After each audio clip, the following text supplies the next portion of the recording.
Seorang anak Rusia bernama Misha menatap ke atas langit dan melihat bintang-bintang bergerak menjadi konstelasi berbentuk sapi. Ketika sapi itu menatapnya, Misha terbangun dan menyadari ia sedang bermimpi. Beberapa detik kemudian, ia tersambar petir hingga jatuh pingsan. Kerumunan orang berkumpul di sekelilingnya, lalu ada seorang wanita tua memeriksa tubuh Misha. Setelah beberapa tepukan lembut di pipi Misha, Misha pun tersadar kembali. Setelah itu si wanita tua berkata, jika Misha akan menjalani kehidupan yang sangat menarik. 20 tahun kemudian, Misha telah membuktikan dirinya yang telah menjadi seorang marketing eksekutif berbakat. Ia juga bermitra dengan seorang pengusaha dari Amerika bernama Bob dan membuat banyak kemajuan dalam karirnya. Suatu hari di sebuah acara penghargaan, keponakan Bob bernama Abi memperkenalkan dirinya pada Misha. Abi memuji karir gemilang Misha dan tampaknya ia tertarik pada Misha. Setelah acara usai, Bob dan Misha berada di kantor mendiskusikan kehadiran Abi. Bob ingin Abi kembali ke Amerika, namun ia dibuat kesal karena Abi tidak mau mendengarkannya. Bob bisa merasakan adanya hubungan yang sedang berkembang antara Abi serta Misha, dan dengan tegas Bob tidak merestui mereka. Misha berjanji ia tidak akan terlibat hubungan spesial dengan Abi. Hal itu dilakukan demi janjinya pada Bob. Di sisi lain, seorang miliarder spesialis marketing bernama Pascal sedang mengatur pertemuan dengan eksekutif perusahaan makanan cepat saji di pulau pribadinya. Pascal memiliki ide brilian untuk menjadikan mereka bagian dari industri yang lebih menguntungkan. Mereka berencana ingin merubah persepsi masyarakat tentang kecantikan adalah wanita ramping dan membuat standar kecantikan baru yaitu wanita gemuk. Di tempat lain, Abi dan Misha sedang berada di perjalanan akan pergi ke studio. Abi mengundang Misha karena ia butuh bantuan dalam sisi pemasaran dari sebuah proyek yang sedang ia kerjakan. Proyek itu adalah tentang acara reality show di televisi, di mana mereka berencana untuk merekrut wanita yang kelebihan berat badan, lalu akan menjalani operasi plastik hingga wanita tersebut menjadi langsing dan cocok dengan standar kecantikan saat ini. Misha akan mengambil pekerjaan tersebut, tapi yang ia tidak ketahui bahwa spesialis marketing yaitu Pascal memiliki tujuan tersembunyi di balik pendanaan proyek tersebut. Kilas balik menunjukkan bagaimana Misha menemukan bakatnya dalam pemasaran beberapa tahun yang lalu. Tak lama setelah jatuhnya Serikat Soviet, Misha bekerja di sebuah toko. Ia membantu pemilik toko dengan taktik pemasaran yang berbeda hingga menghasilkan banyak uang baginya. Namun ketika Misha meminta kenaikan gaji, ia langsung dipecat. Itulah awalnya Misha bertemu Bob pertama kali. Tapi saat itu Misha berpikir jika Bob adalah seorang mata-mata dari Amerika yang ingin melawan pemerintahan Rusia. Kemudian Misha menyadari bahwa Bob tidak menginginkan info tentang pemerintahan Rusia. Tapi Bob ingin masyarakat biasa bisa bekerja sama antara Rusia dan Amerika dalam biro periklanan, yang hanya bisa dilakukan dengan bantuan masyarakat Rusia. Karir Misha sebagai mata-mata marketing pun dimulai. Selama 15 tahun berikutnya ia merancang kampanye Rusia pertama untuk tuan rumah dari brand barat. Salah satunya adalah makanan cepat saji yaitu burger. Ternyata burger adalah salah satu bisnis yang didukung oleh Pascal. Sekarang, Abi dan Misha menghabiskan lebih banyak waktu bersama dalam bekerja. Menurut Misha, modern marketing ditemukan oleh seorang politisi bernama Vladimir Lenin, dan komunisme adalah komunisme global pertama yang sesungguhnya. Terkesan dengan pemikiran luas Misha, Abi bertanya-tanya bagaimana Misha masih lajang hingga saat ini. Misha mencoba sebisa mungkin menahan diri agar tak tertarik pada Abi, tapi Misha tidak bisa menolaknya.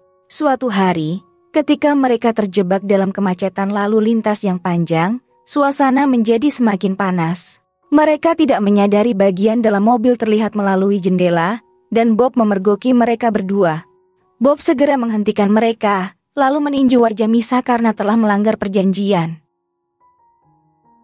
Keesokan harinya, siaran acara televisi reality show dimulai.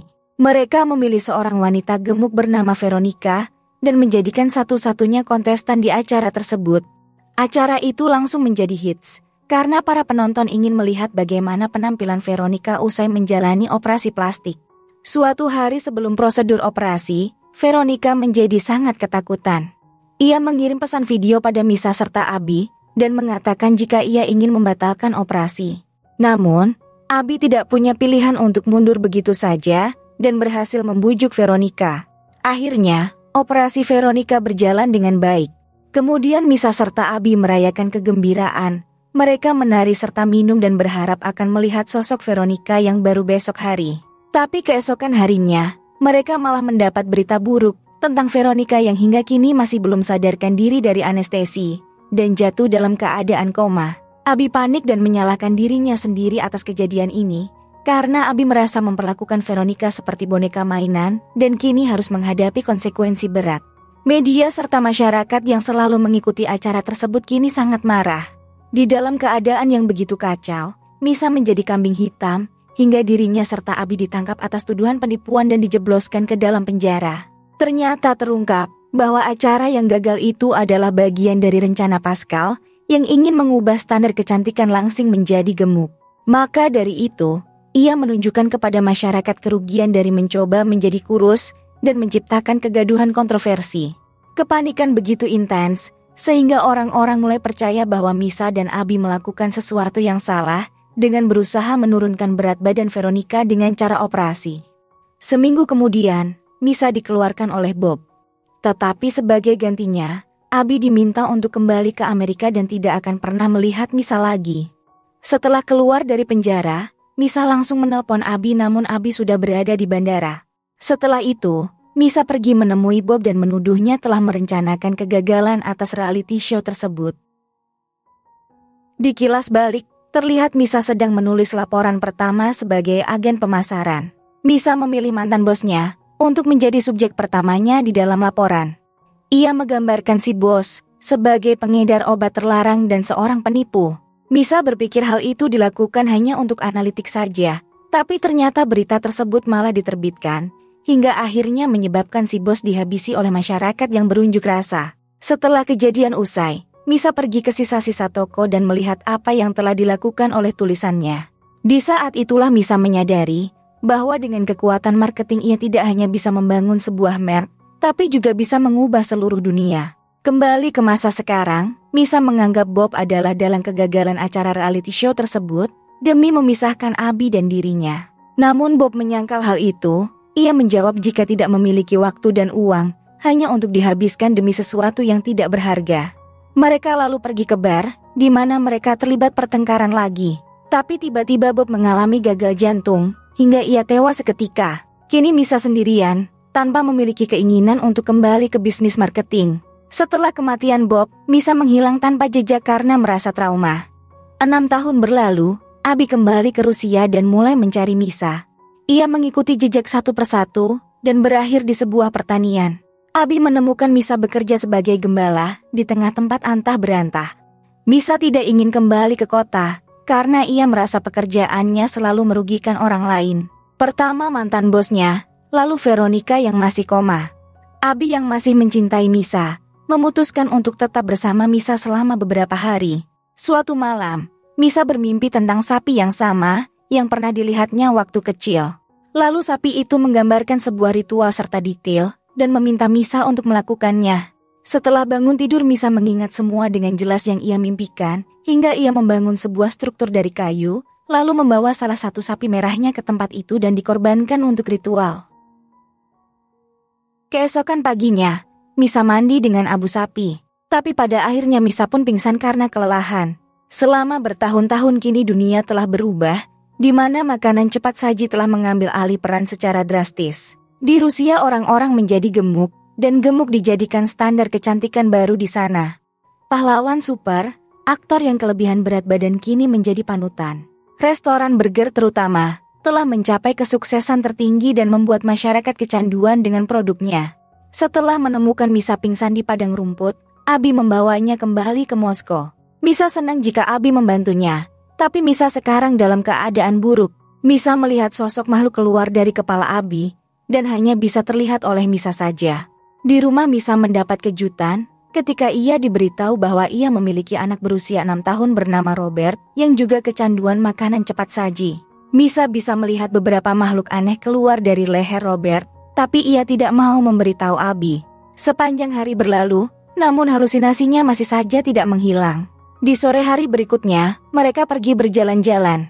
Misa memperhatikan bahwa makhluk yang keluar dari Robert adalah simbol perusahaan burger. Perusahaan memiliki makhluk yang sangat besar di atasnya, di mana hal itu menyimbolkan mereka telah menyajikan makanan cepat saji begitu banyak pada para pelanggan. Sama halnya setiap perusahaan memiliki tag sendiri, serta memanipulasi orang-orang sehingga membeli barang dari perusahaan mereka. Ternyata, setelah ritual misa diberi kekuatan unik dan bisa melihat bagaimana masyarakat dimanipulasi oleh produk-produk sampah. Selama beberapa hari ke depan, semuanya berjalan baik-baik saja. Abi, Robert dan Misa hidup seperti keluarga bahagia. Tapi Misa tahu bahwa ia tidak bisa membiarkan putranya dimanipulasi bersama jutaan orang yang tidak bersalah. Suatu hari, Misa kehilangan kesabarannya dan mulai merusak barang-barang di rumah. Abi memergokinya saat Misa melakukan hal itu, hingga Abi memutuskan kembali ke Amerika bersama Robert. Abi juga meninggalkan pesan untuk Misa. Ia memintanya untuk pergi ketika mereka kembali dari perjalanan. Saat ditinggal sendirian tanpa harapan, Misa bergabung dengan perusahaan periklanan kreatif. Kali ini Misa memiliki motif untuk mengakhiri makanan-makanan cepat saji yang tidak sehat.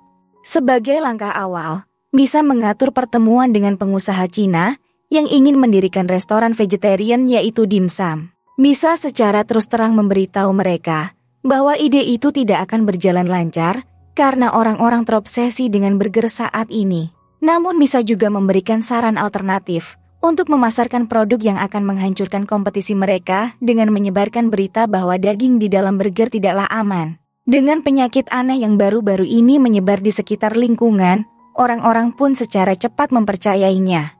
Perusahaan itu kemudian mengiklankan produk baru mereka yang disebut alat penguji, di mana alat itu dapat menguji kualitas daging secara langsung. Tetapi para politisi yang terbiasa mencari keuntungan dari restoran cepat saji tidak mengizinkan kampanye untuk berkembang. Menteri Kesehatan bahkan makan burger saat siaran langsung di televisi demi menunjukkan kepada orang-orang bahwa daging tersebut aman. Pengusaha Cina mengalami kerugian besar, tapi Misa puas dengan hasil dari proyek itu. Kemudian di minggu yang sama, Menteri Kesehatan meninggal secara mendadak karena penyakit yang tidak diketahui. Orang-orang langsung berasumsi hal itu dikarenakan burger yang Pak Menteri makan saat siaran langsung di televisi. Masyarakat pun mulai panik. Mereka mencari makanan alternatif yang lebih sehat selain burger. Kini, beberapa restoran dimsum dibangun di sudut kota, dan dimsum tag pun semakin besar. Misa menyadari bahwa selama orang bisa beriklan, maka mereka akan bisa terus memanipulasi publik. Dengan cepat, perusahaan dimsum menjadi begitu besar, sehingga tagnya membentuk sebuah telur yang menetas menjadi makhluk seperti naga terbang. Naga itu menyerang tag burger dan memakannya, memberikan simbol atas kejatuhan perusahaan makanan cepat saji. Keesokan harinya, saham burger terjun secara drastis. Pascal segera mengadakan pertemuan lagi dengan para CEO makanan cepat saji yang didukungnya. Pascal mengatakan bahwa ia tidak bisa melakukan apapun dengan terjunnya saham perusahaan, karena saham mereka kini jatuh terlalu jauh. Tiba-tiba sebuah petir menyambarnya, membuat sosok Pascal menghilang. Dalam waktu yang sangat singkat, semua perusahaan cepat saji yang Pascal dukung pun bangkrut. Orang-orang di seluruh dunia sudah memulai melakukan protes, melarang semua jenis iklan makanan cepat saji tidak ditampilkan karena membahayakan kesehatan. Abi dan Robert menonton berita dan melihat Misa di sana. Misa ditanya oleh reporter apa yang menurutnya akan menjadi keputusan presiden, tapi Misa tidak memberikan jawaban pasti. Pada hari itu, Misa sendirian di kantornya. Ia mengirim Abi pesan suara dan meminta maaf. Tiba-tiba Abi muncul di hadapannya. Namun pada saat yang sama sekelompok pengunjuk rasa menerobos masuk ke dalam kantor periklanan dan mulai menyerang para karyawan. Pasangan itu mencoba melarikan diri, tetapi Misa tertangkap dan dipukuli, padahal Misa juga mendukung gagasan pelarangan iklan makanan cepat saji. Untungnya, Pak Presiden menyampaikan berita di televisi bahwa ia setuju dengan para pengunjuk rasa. Selama beberapa hari ke depan, setiap papan reklama di jalan-jalan Moskow akan dicopot. Sementara Misa terbangun di ranjang rumah sakit bersama Abi serta sang putra di sisinya. Di waktu yang sama, Veronica yang telah koma selama hampir 7 tahun, kini sudah sadarkan diri. Veronica berjalan di area Moskow. Di sana ia melihat cakrawala terbentang bebas, tanpa ada papan iklan yang terpajang satupun. Terima kasih sudah menonton ya guys. Jangan lupa untuk di subscribe, like, komen dan share. Hatur nuhun pisan.